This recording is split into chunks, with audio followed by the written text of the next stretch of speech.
LPL team right now. It is now 7 bans total across the 9 games that they are playing so far today. I don't even know if there's another LPL team that has more than 3 Lee Sin bans. So whoever's been scrimming ThunderTalk, they know that Junhao's Lee Sin's got the sauce. Or whoever just saw the one game of Lee Sin that Junhao has been able to play. True. They just know that this isn't something that they want to be letting through. But we have got our first set of bans up. Obviously, the paid of respect towards Junhao with the Neferi as well taken off the board. Shen down in that bot side taken away, which is that typical answer to the Camille, which was left open by ThunderTalk. So it's a Shen ban on 3. TT maybe, or maybe JDG thought that ThunderTalk were going to take that Camille. They instead opt for the Orianna, which again, very solid pick, has got lots of solid pairings alongside it. JDG, they do take away the Camille and they take away the Jarvan to remove that strong mid-jungle pairing. Not to sort of remove any of that, but an equally strong jungler has also just been locked in as a response. The power really of that game 1. Yeah, ThunderTalk just debating whether they wanted the immediate power of something like a Vi with the point-and-click ultimate, but then they thought to themselves, well, why don't we give ourselves someone that can skirmish a little bit early on in the level 1 and the level 2, 3 department like Pantheon, and if we want a point-and-click ultimate, we'll get the Nautilus for Feather instead.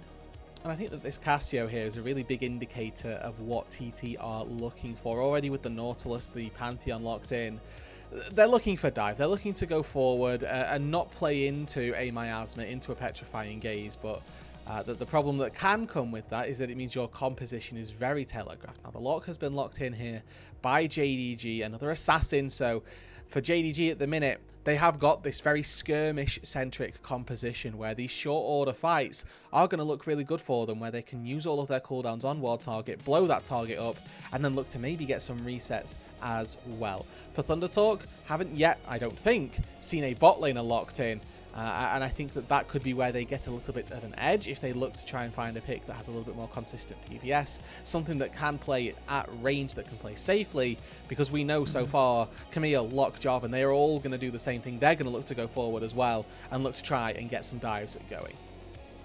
And with something like Camille coming in more than likely for support on Vampire's side, you already see that ThunderTalk are trying to put the puzzle pieces together. Okay, let's get rid of the standard Ziggs. That would work really well in this scenario. Do we see maybe a Xerath respect ban? Not sure if Gala has been putting his own time into it. We know that it has been a favor for Jackie Love and Viper so far here in the LPL. They could add to that mage pool to really take advantage of the fact that Camille being one of those premier roaming supports and allowing Gala to just farm up a storm and be super safe while isolated in that bot side. But no, they're going to pay respects to the Vayne, and this already tells me they want to look for a Gnar for Keshi. Yeah, take something safe rather onto that top lane. And they're going to have to be blind picking up there, so that's no surprises. I think Sivir here for Arn does make sense if they're looking for a marksman down in the bot lane. Alternatively, Arn has got a number of plays on various different mages as well, so wouldn't be a surprise to see that be taken up either. And I mean, you know, knowing that Sivir could very easily have come through, this is smart by JDG just to deny that pick. It is going to mean that Arn now has to take something else, and I think that if it's got mobility as well, that's going to be a bit of a bonus. Getting out of that Cataclysm can be a real big deal when we get to these later stage team fights. Just somebody that is locked down in a Cataclysm, allowing for those ricochets to go across you, can be really, really big. Outside of Ziggs, Gala has refused to adapt and buy into the whole mage bot lane meta so far.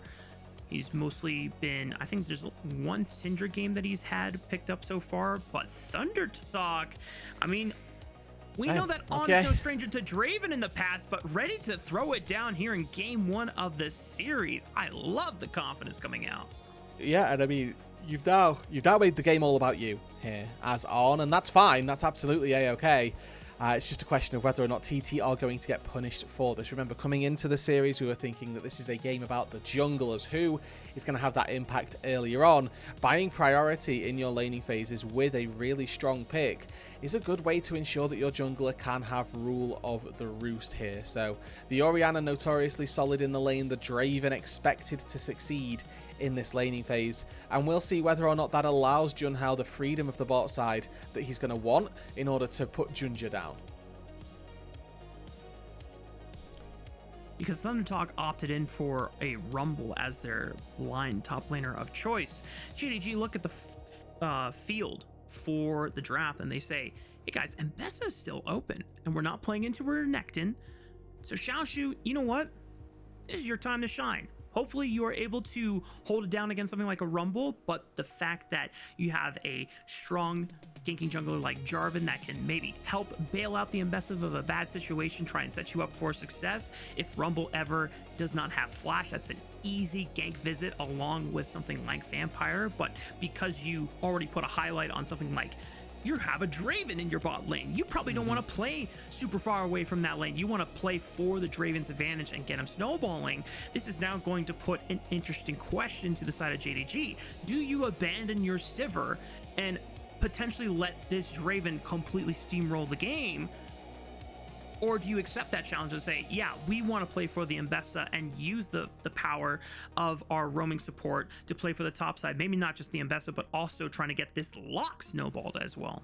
Yeah, I mean, I think that this Draven is a great counter pick specifically to the Camille, more so than anything. We know Camille wants to roam, so let's pick something that's going to punish that roam. It's ThunderTalk looking to play to this bot side here as we load onto the Rift for game number 1.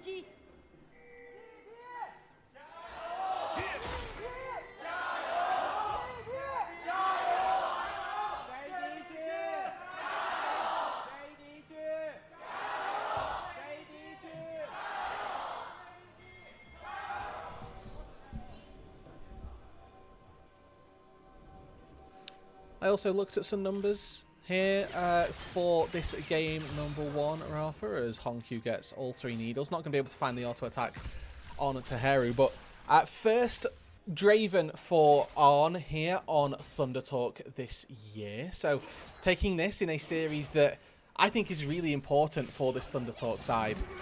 Is going to definitely have a large amount of impact as a really good buffer actually comes through already. Nice interaction for the Nautilus. Gets the hook, the Camille uses the hook shot to buffer out of it, but then you have the CC of the auto attack to follow up and root the Camille.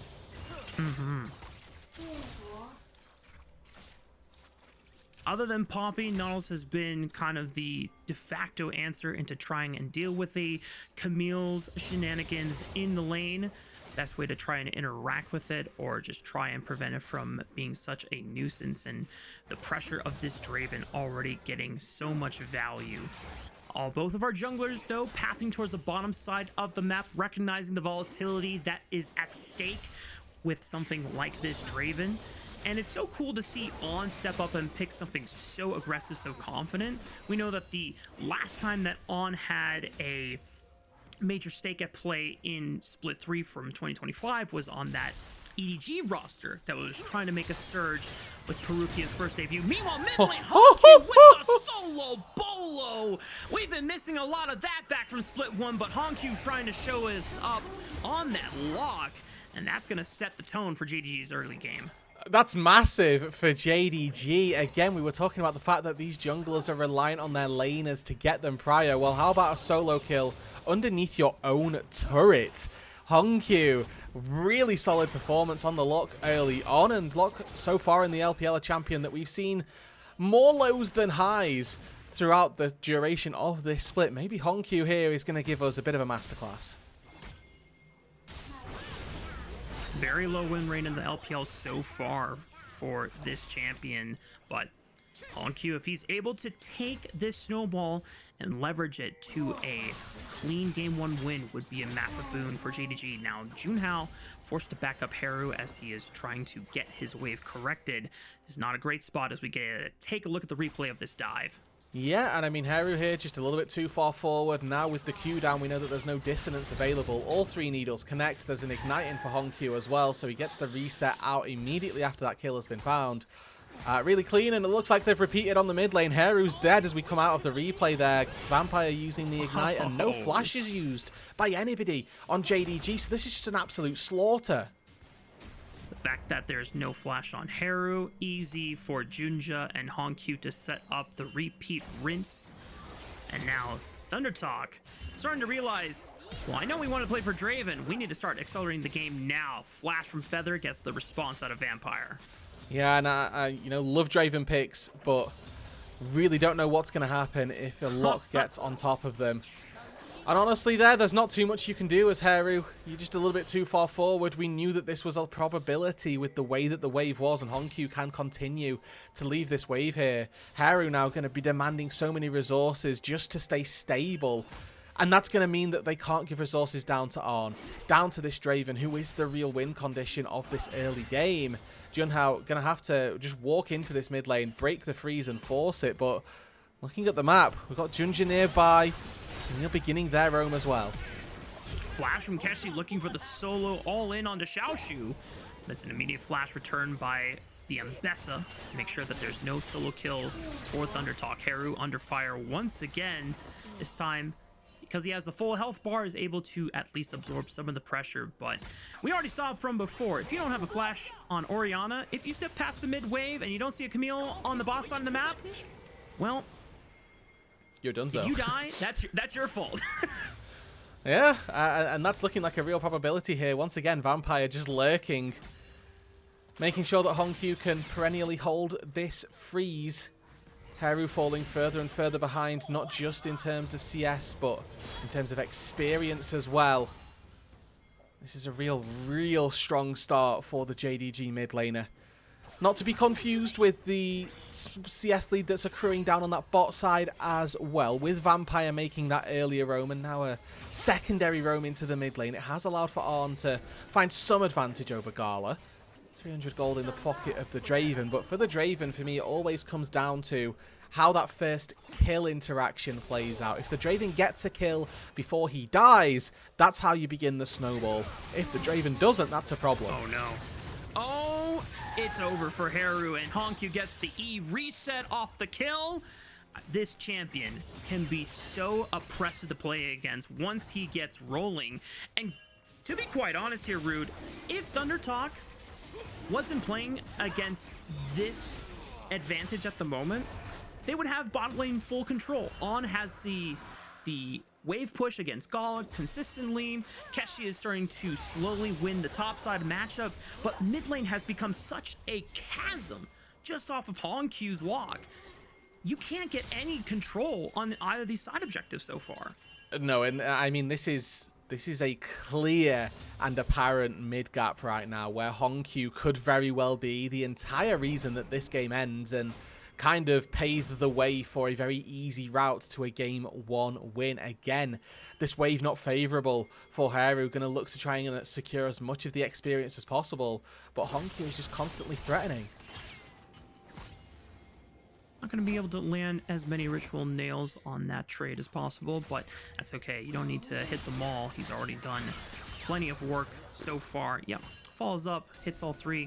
Not going to be able to connect on to the execute portion of the melee auto attack there, but we have to start problem solving if we are ThunderTalk, because there's a lock that is slowly getting fed out of control, and our other win conditions are nowhere close to starting to break open some kind of response in terms of a meaningful advantage here.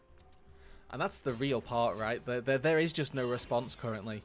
If you look to try and take this Sivir, she's got both summoner spells and can probably survive down on that bot side. Vampire knows that actually I don't need to do anything mid lane anymore. My lock is permanently diving the Orianna almost on repeat, so there's not too much needed here by JDG. They can allow for HongQ to sit back, to wait, and let him do a lot of the heavy lifting. It's not like there's a poor scaling aspect to this JDG composition. If nothing happens, they will win by de facto with this Sivir, but it looks like Junhao now looking for a fight. Great Starfall on the Gala, but you call it rude. The spell shield comes through and blocks the stun. Now Junhao finds himself overextended on the play, forced to already use the flash. Dredgeline tries to interrupt JunJia, but he's unstoppable in that Cataclysm cast. Oh, looking for just one kill. Oh. No! The cash out does not pay off, and Feather all he can do is just wait and stare at the wall in shame. Keshi can at least get one back for the team. ThunderTalk will finally find their first kill of the game, but the rest of the map is in absolute shambles. I mean, I hate calling it so early, but this game's done so. Like, this is now JDG's game to lose fully. HongQ probably picks up another kill onto Keshi here as well, which is just going to add insult to injury. 1.4k lead in the mid lane. The Draven win condition doesn't exist anymore. It got killed, didn't find that response kill, didn't even find the opening kill to get those adoration stacks cashed in on.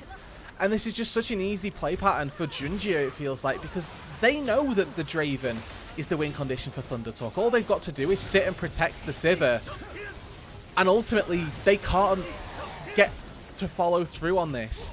JunJia levels up. He's got Conqueror fully stacked, so he's able to get enough healing, enough damage back from that Keystone to make this fight just untenable for Arn.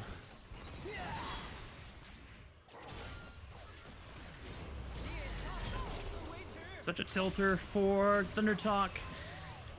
They were feeling the pressure from the mid gap to start making a play, even though they didn't have any of the proper setup to make it a guarantee for On's first cash in, and all of those stacks now pretty much gone.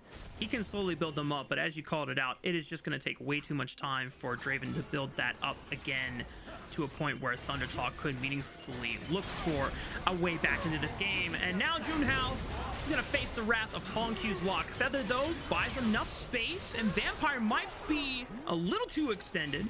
And On does get his first cash-in of the game. Not going to be nearly as much as what it could have been, but it's at least something for ThunderTalk. Yeah, I mean, it's not nothing. Heru On there gets an extra kill's worth of gold, which is not nothing.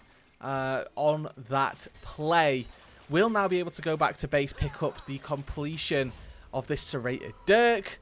Never mind, just building the Dirk for the love of the game, and then going to go into a BT presumably as this next item. But this is a big boost for ThunderTalk. It's by no means got them back into this game. I think if it is On that can kill HongQ and Gala, maybe there's a way back. But it's the first road on a long road of recovery that ThunderTalk would need to take. Yeah. Now, given how JDG have played out some of their recent series, there's always a chance that ThunderTalk, if they have the resilience to wait out until the very, very latest stages of the game and see if JDG lack the consistency, the clutchness factor that we've been criticizing from them. But as of this moment, early game, when they get it, it is one that they rarely screw up in being able to close the games out with. Now, Xiaoxu has been suffering a little bit on the side lane, so that is probably the next part of the map that JDG are going to have to look at attending to and making sure that Keshi doesn't get a little too big for his britches here on the Rumble. I mean, this is a really nice story of the two top laners as well. Feels like Keshi is following in similar footsteps to what we saw. Heru takes half his HP to HongQ, but nothing actually fully committed by HongQ. But yeah, for these two top laners, it feels like Keshi is sort of walking on the path that Xiaoxu took just a couple of splits ago, where gets the call up from a team that was kind of struggling, and then on a JDG roster where we were thinking, well, this guy's probably just going to play tanks. He's done very well for himself, moved into a very solid position in our top lane meta. Now Keshi promotes into Ascend and actually does a pretty decent job holding his own, especially up against Xiaoxu in this one. This is a counter pick for the Ambessa, the answer that Xiaoxu took, and Keshi even able to take the 1v1. Yeah. Xiaoxu understanding that later on in the game, Ambessa will be insanely strong, but probably overestimating his ability to withstand the pressure against Keshi's Rumble in the early game. Right now, it has awarded Keshi a little bit of some pressure. Junhao might be in trouble, however. Yeah, and even with the flash, you cannot escape outside of the Hextech ultimatum. They're going to donate the kill over to HongQ. Was trying to predict the flash. Oh, Junhao's so patient. Oh, no. Can JunJia actually get it? Oh, he flashes the Cataclysm, but unfortunately the damage still goes through, and JunJia will take his prize at the end of the day. Feather's going to make the retreat path a little bit painful, but Heru cannot connect with the ball, and the rest of JDG squad will make it out alive. All right, so Junhao, I mean, a little bit unlucky, a little bit lucky to have got that far in the first place. It was JDG looking to donate another kill over to HongQ, and they sort of failed in that aspect. But they were able to find the kill. They were able to pick out Junhao in the jungle, and I think that this is a really big bonus for how JDG are looking to win this game. You mentioned it at the top of the show. If their jungler does well, typically JDG do well. Where they have fallen down has been those later decision-making choices. But it's just JunJia walking straight into the Pantheon here.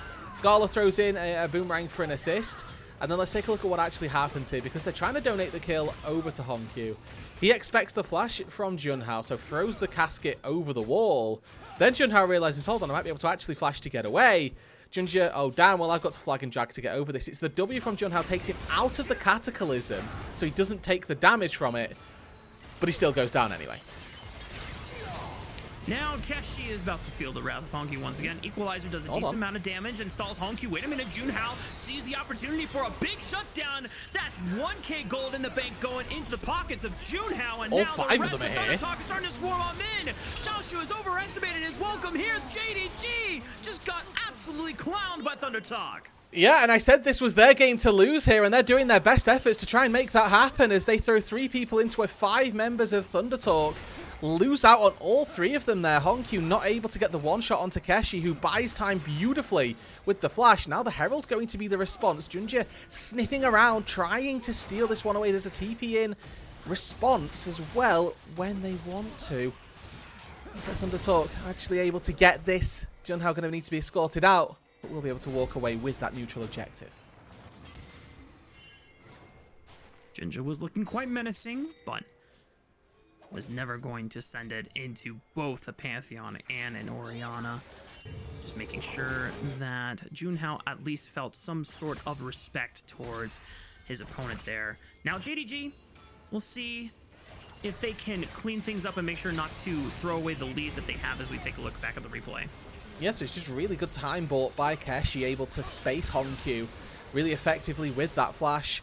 Vampire, obviously incredibly underleveled as a Camille. And Heru, with a really nice sidestep, is able to pull the Ambessa right back in.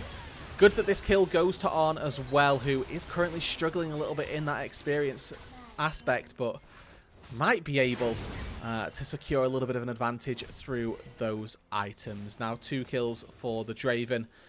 Going a little under the radar through the mid-game and giving ThunderTalk a potential avenue back into this one. I mean, On is now on item parity with Gala Sivir. BT and Collector in pocket. Might be enough for ThunderTalk to still be somewhat of a chance in terms of fighting at the next objective.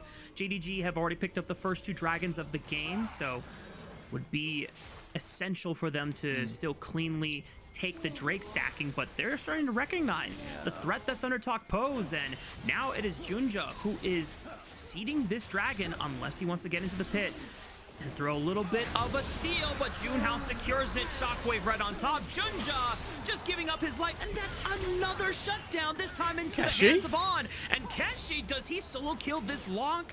Not quite, but enough for HongQ to feel the aura and back away. I mean, HongQ got this massive lead and hasn't actually been able to do anything with it. The fact that he's walking into the Rumble and losing is a really big deal. It's Keshi being a massive stabilizing factor for ThunderTalk this game, and you know, if they are able to turn this game around, turn it around, they're currently leading in gold, but if they're able to come away with a win here, he's my leader for the moment. one of the players of the game, has had a very stellar laning phase and now actually looking to play on the top side. Oh my goodness. HongQ able to blink out of one spear, but Junhao's got another one in his back pocket. And ThunderTalk, just like that, have eradicated what was a 3,000 gold advantage and turned it into a 1k gold advantage for themselves. So this is now a complete split map situation where HongQ is the only person now with an advantage in his team. Xiaoxu continues to struggle. Gala is actually now further behind because Arn was able to cash in on a top lane play using that Whirling Death just there. So overall, ThunderTalk find themselves that gold lead. They put themselves right back onto parity with JDG, and this is really where we begin to feel a bit fearful for JDG Gaming. We said that if their early game goes well, typically they're able to close out on it, and actually what we found is that their early game went well, and they've done the opposite. Yeah, this is really concerning for JDG to have lost out on this massive lead. It can try and bully Heru even further, but Xiaoxu getting pressured by Keshi on the other side, forced to flash. Heru is going to find a three-man shockwave, maybe gets one back. Yes, he does. And ThunderTalk continues to at least go even on blow for blow across the map. And they're going to go up now that they have a chance to knock out this first turret of the game.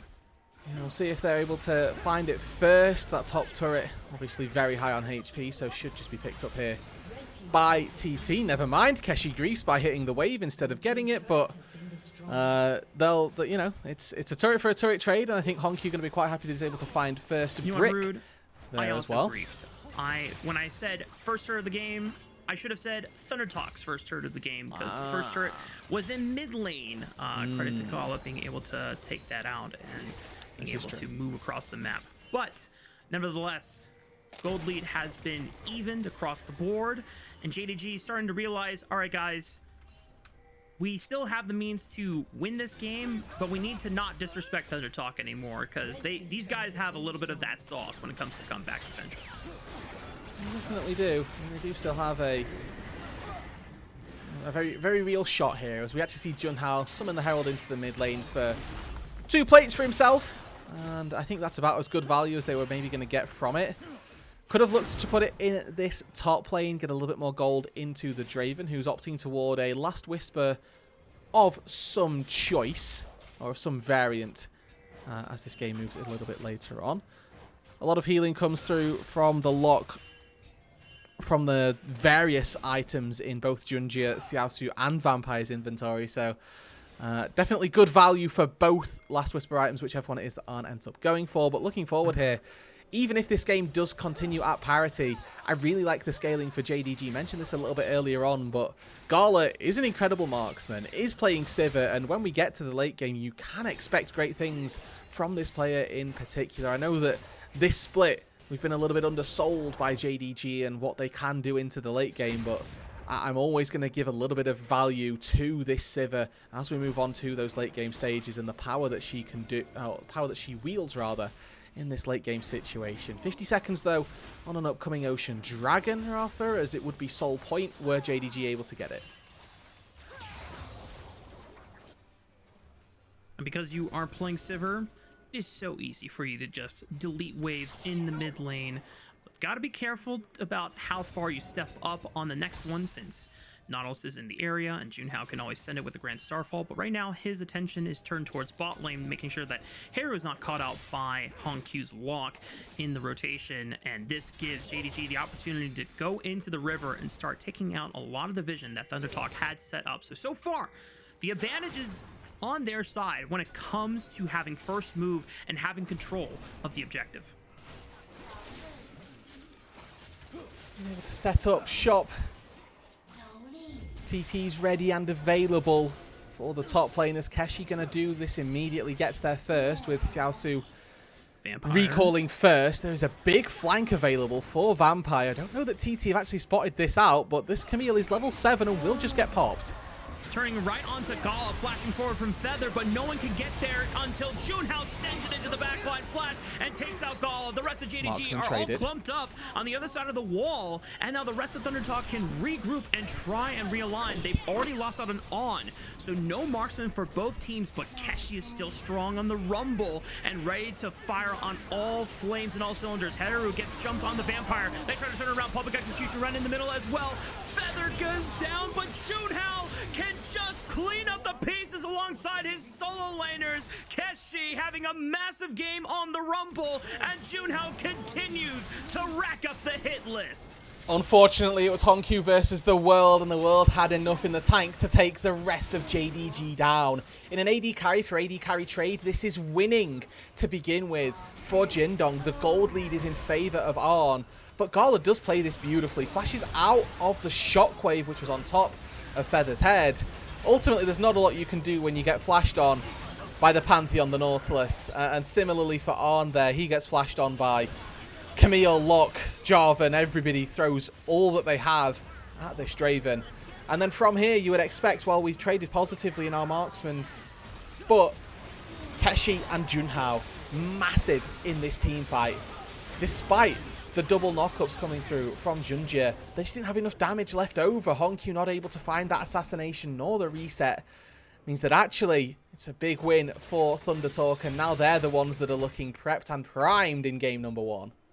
You can see in JDG's mind that this should have been a reset fantasy for HongQ's Lock there. Just going for one immediate squishy target on Heru in the backline, and it should just be pop, pop, pop, pop.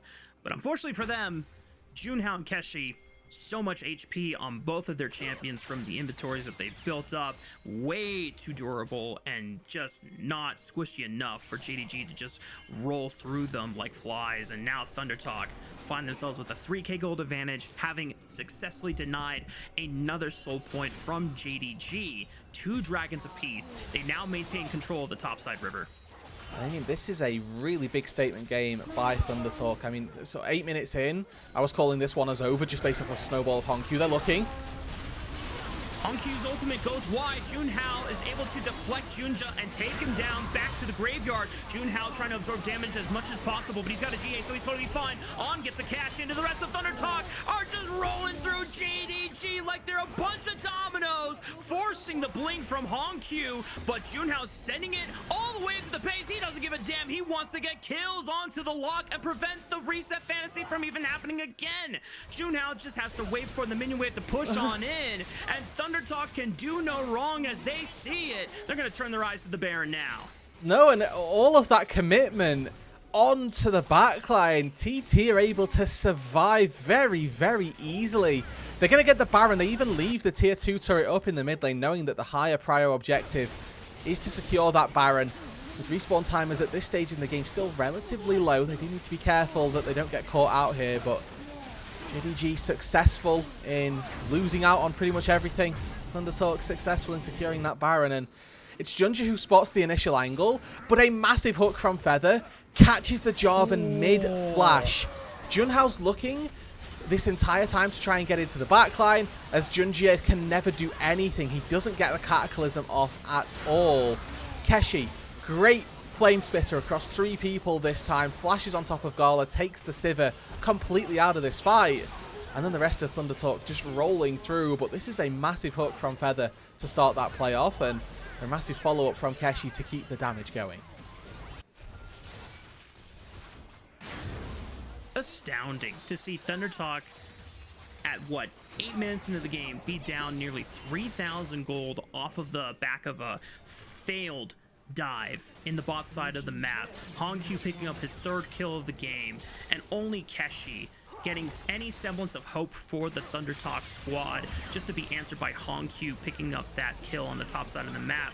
To now, 27 minutes in the game, ThunderTalk lead by 6,000.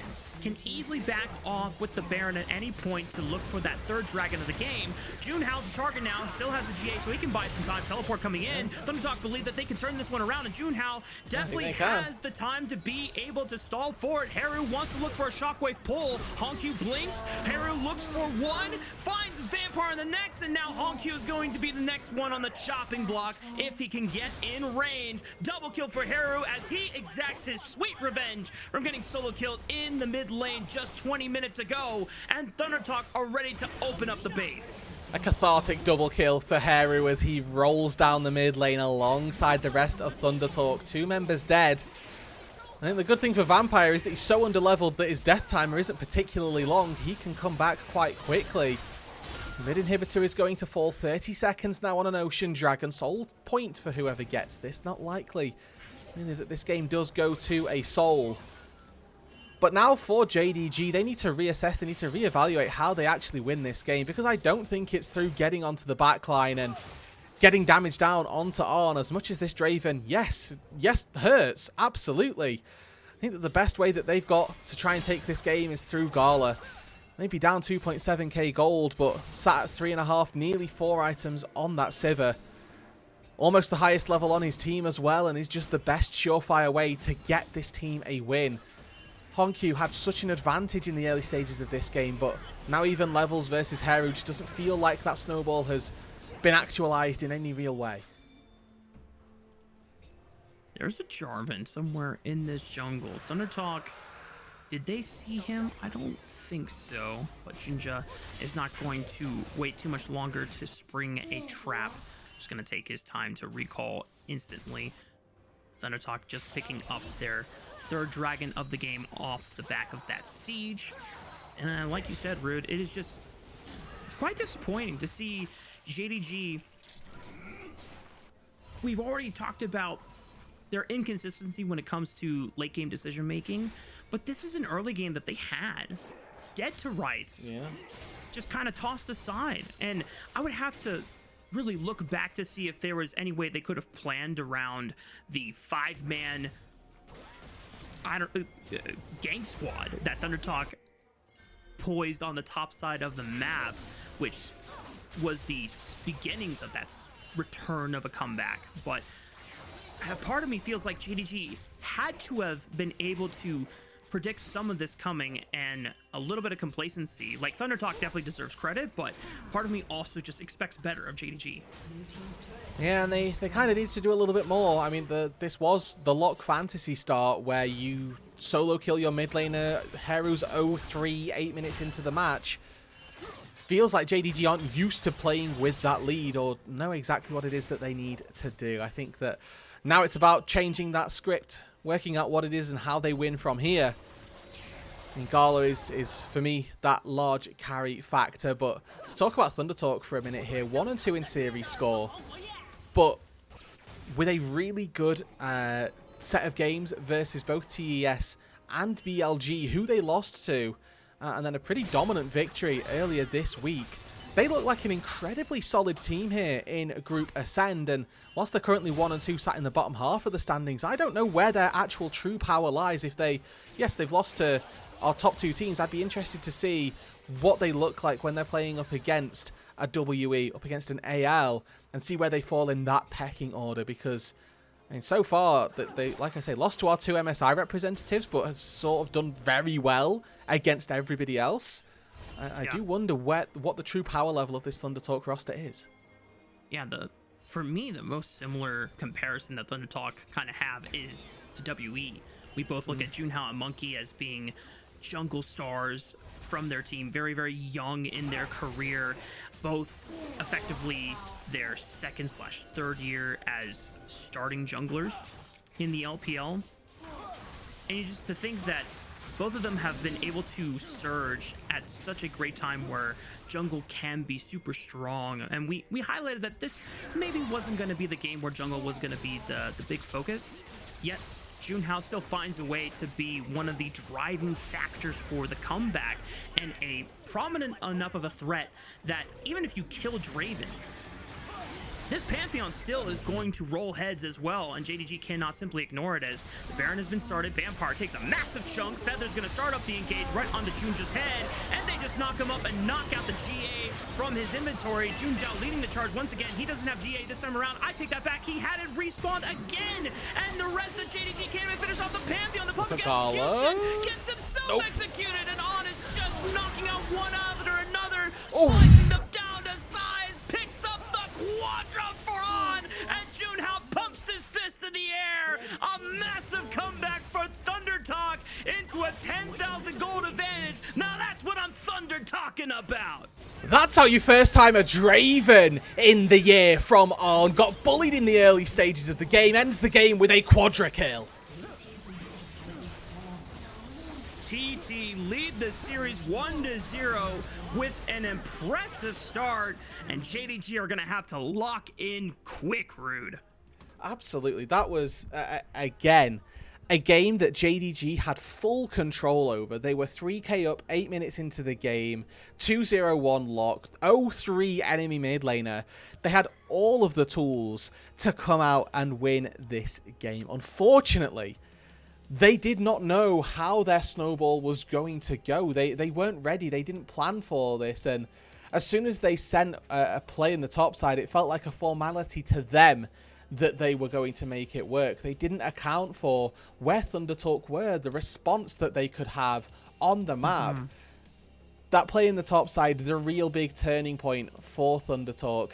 And I think that as soon as that play really went away from JDG, they didn't have an answer in any sense. Low key, I think JDG had that early game lead in their hands, and they just said, all right, guys, we won from this point on. Let's just chill and let's just have fun with the rest of the game. Oh wait, there's 5 people topside. Oh wait, low key, these guys kind of got hands. What's going on? Oh, and then the panic starts to set in, and whether it's early game that we normally praise and rarely attribute with inability to close out versus more recently their late game inconsistency, it felt like it was a little bit of the inconsistency of decision making that started happening in the mid game. Once they lost the lead, they just weren't sure how to leverage the strong parts of their map into a winning state again. And honestly, if I was in JDG's position, I'm not sure how you would try and do that either, but still, there had to have been... Can we look at damage quickly? Keshi, 31k is like bot side of the map. Not particularly matching pace with their laners. Like, this is a Keshi player of the game every day of the week. We talked about Junhao being, the captain for this team. Also the massive part of why they succeed through the early stages of the series and through the game as well. But for me, Keshi, without a doubt, the single most important member of this ThunderTalk squad. Consistently keeping them in it, possessed or was that point of power through the early stages of the game, and was instrumental in the comeback. It's this play right here. The fact that he is able to flash out of the slow from Vampire and not take too much damage from HongQ's lock. He denies the reset, buys enough time for the rest of the ThunderTalk squad to come on in, and because JDG sent another teleport to answer back, they doubled down a little too much in being able to give so much free gold. And then if the topside fight wasn't already a sign of things to come, this was the death sentence that effectively sealed the doom of JDG. Yeah, it was. This is a really nice dive from both sides, to be honest. They got their marksman quite quickly. But then ThunderTalk, they just weren't prioritizing the right targets. Or rather, JDG weren't prioritizing the right targets. Heru is the one who'd been like put in the bin the entire game.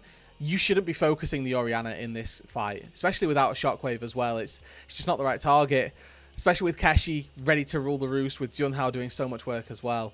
Again, just misaligned on how they need to play the fight out.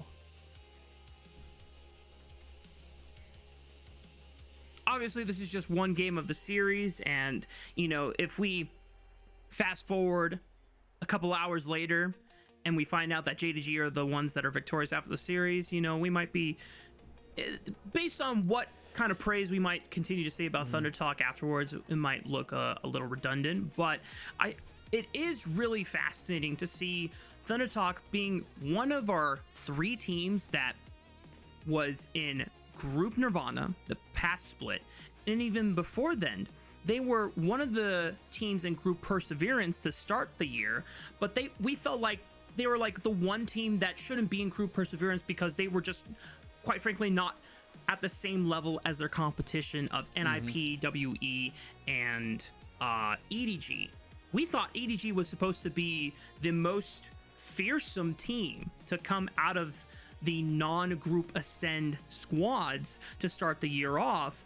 And lo and behold, how our expectations have changed over the course of 2026. But still, ThunderTalk being one of the 3 teams that beat their opposing play-in teams from Split 2 going into playoffs, and they made it into Group Ascend, and we kind of chalked it up as, okay, it was just a bad week for some of our Group Ascend teams. They played really poorly, but these teams probably are not going to do that well in Group Ascend against the rest of the competition. Well, ThunderTalk Gaming is already proving that they belong here with the way that they are handling themselves in these series. Yeah, absolutely. I think that they have firmly secured their spot. Obviously, the playoff or the win on Knights Road is how they got here, but it could be very easy for them to go down an EDG style path that we're seeing from the start of the year as an earned valid MVP for Keshi, number 2 for them of the season, and again, the sole reason that ThunderTalk were able to come back in this game for me. He was the only man on the pitch that did not falter when it came down to ceding any advantages, being able to first burn the flash for flash in the top side and then leading into a solo kill. And despite HongQ coming up and cleaning his corpse up later in the aftermath, he was instrumental for the team's success and being able to manufacture that comeback from that state. So ThunderTalk now lead the series 1-0 against JDG. Looks like there is one of the 2 casters that wanted to give the MVP vote over to Junhao, but pretty much across the board, they all voted for Keshi. Good. Honestly, good. That's how it should have been. This was the Keshi player of the game, start to finish, no doubt whatsoever. An excellent start for ThunderTalk in this series. Maybe not in the game, but they'll be happy enough with a 1-0 lead, regardless of how they got there.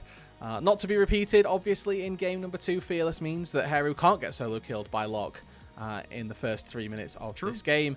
But yeah, game number 2, a definite challenge for JDG. Stellar game from Keshi, and even more stellar game for the rest of ThunderTalk to make that comeback happen. But for us, we're going to come back from a break in just a few, so make sure y'all stay tuned.